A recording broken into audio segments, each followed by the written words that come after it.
Hello YouTube, this is Tyler here.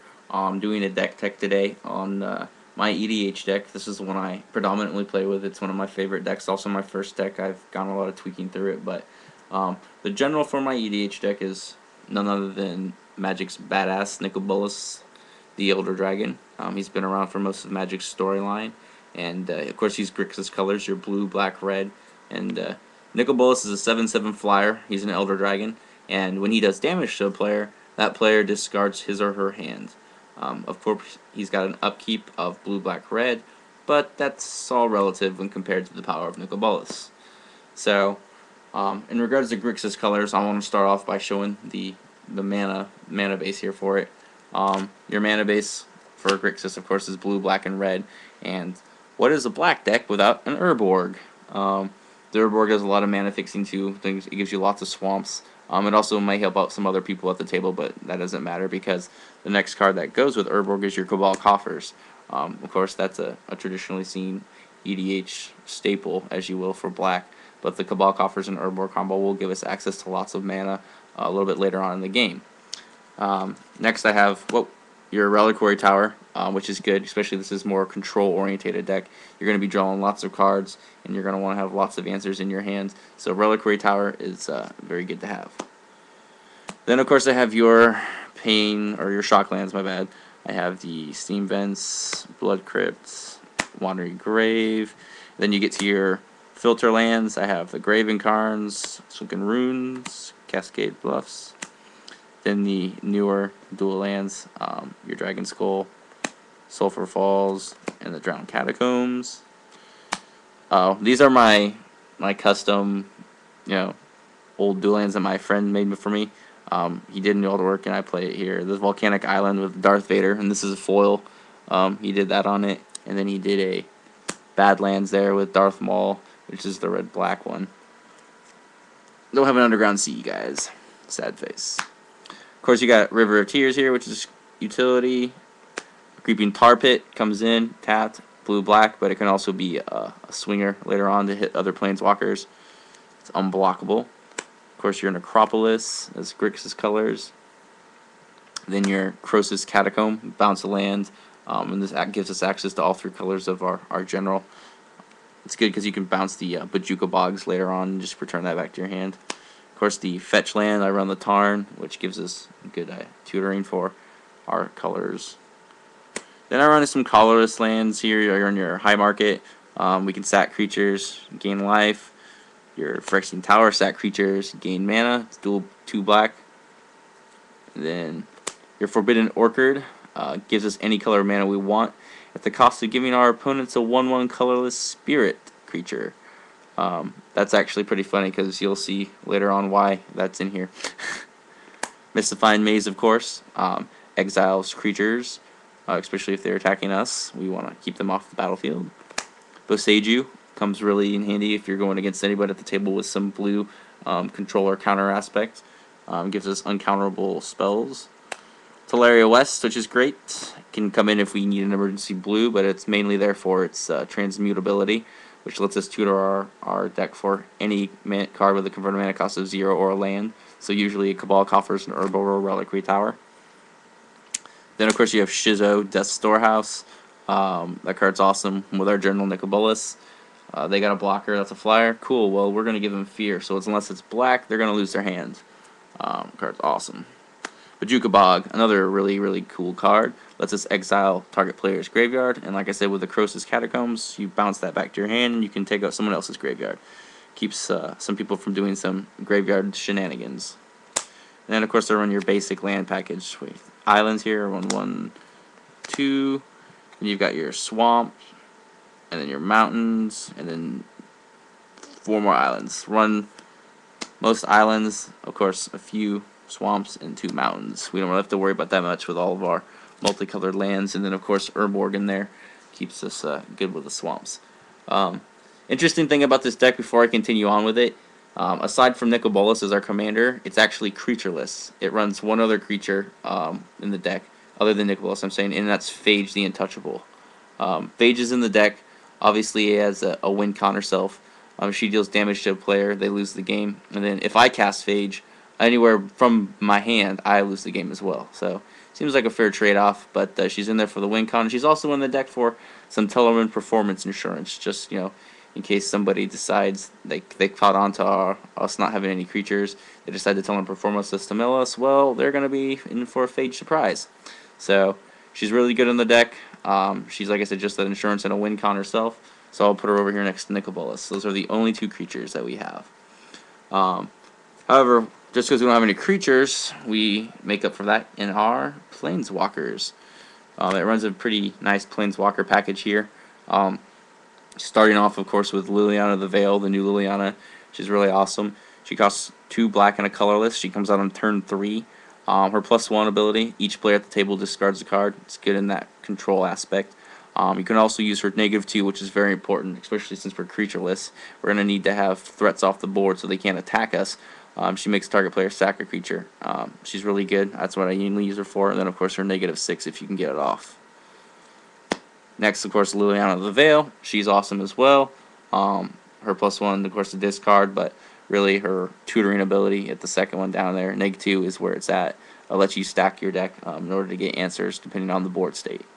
Of course, if you can get her -8 off, that's awesome as well. You take everything in the graveyards, the creatures. Of course, we do run our Jace, the Mind Sculptor. Jace is a great control card. Lets us go ahead and scry for us or our opponents. Draw cards and replace our hand. We can bounce creatures off the board, which is, like I said, key to keeping threats away from us.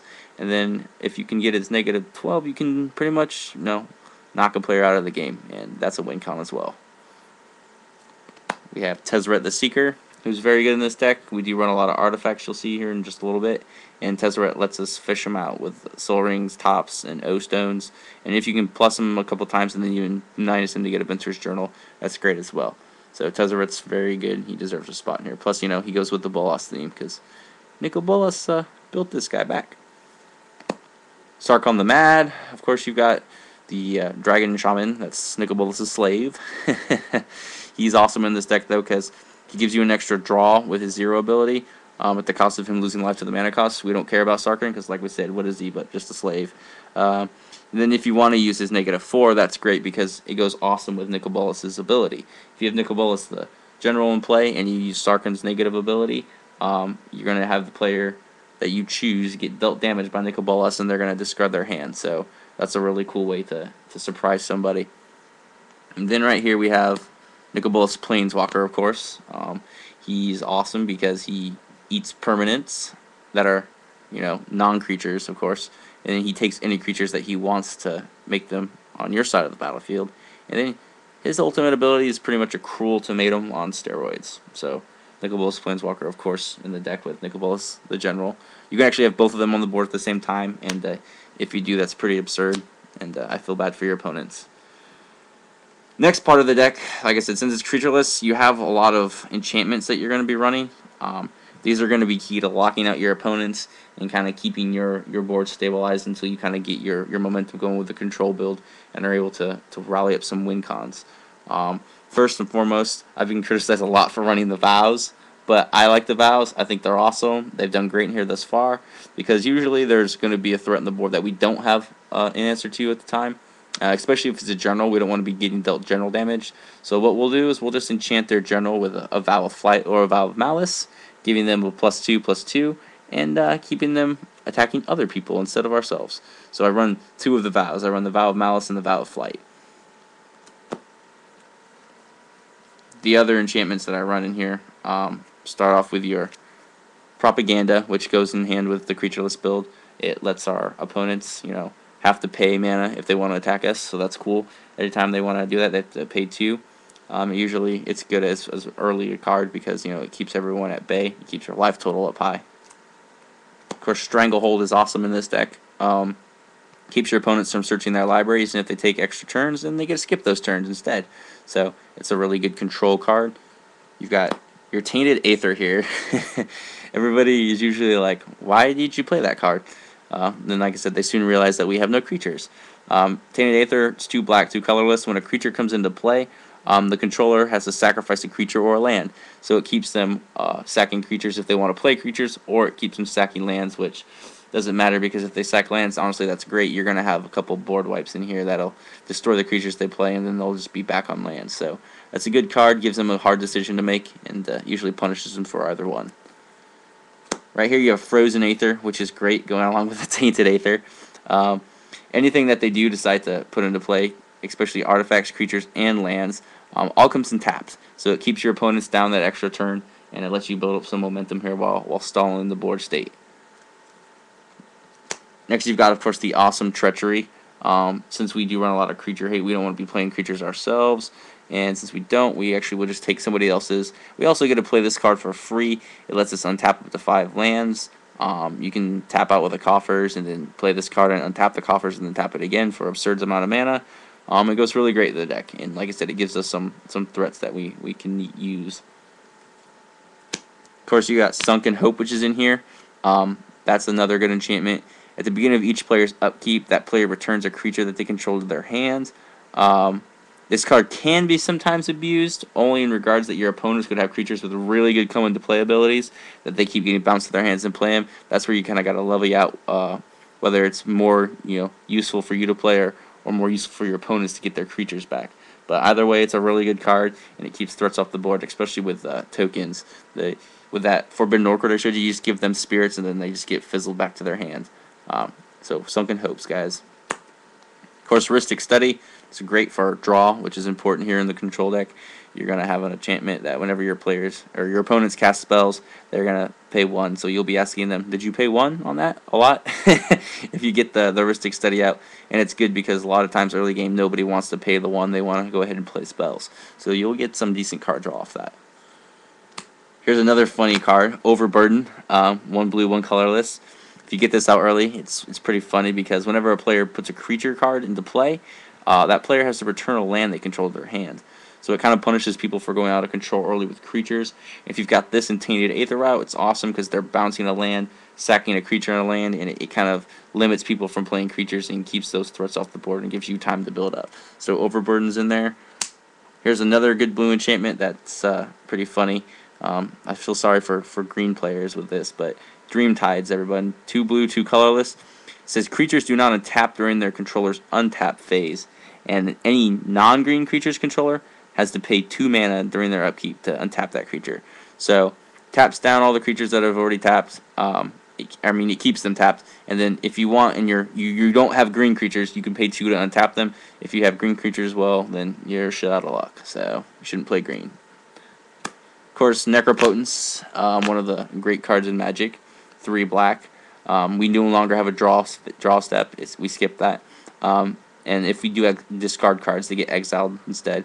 But we can pay a life and then exile cards from the top of our library face down and put them into our hand at the beginning of our next end step. So that's great later on, especially this coupled with Venser's Journal will give us an absurd amount of cards in hand and an absurd amount of life. So this card right here is pretty awesome. And since you're running creatureless, the next thing I'm going to move into real quick is some board disruption. You're going to want to, like I said, besides locking down the board with your enchantments, keep creatures off the board or keep them from attacking you. This will kind of go more in hand with that as well. Starting off here, you've got your blue card, Ensnare. Ensnare is awesome. It's an instant. It's 1 blue, 3 colorless. Lets us go ahead and tap down all the creatures.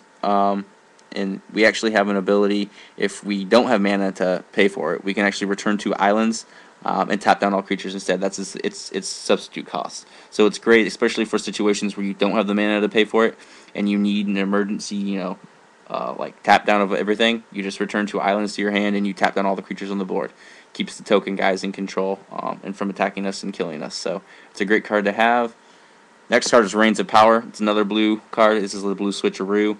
You play this before your opponent declares an attack on you, and you switch control with them for all the creatures. You get all their creatures, and then they get yours, which you have nothing because you don't play creatures. So your opponent gets nothing, and we get all their creatures, and we're safe for a turn. It's only really good, like I said, in emergency situations. Of course, your Evacuation is a great board reset and a board wipe for creatures. It returns all creatures to their owner's hands.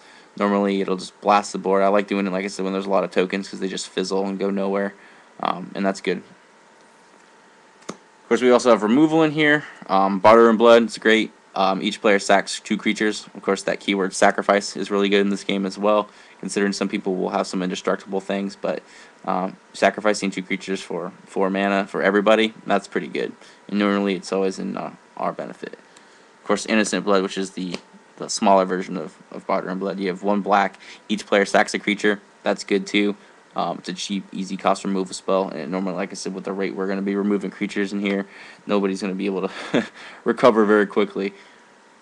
Then, of course, you have an instant board wipe. Normally, for me, it's Starstorm, 2 red and X. You deal X amount of damage to each creature. Like I said, I like it because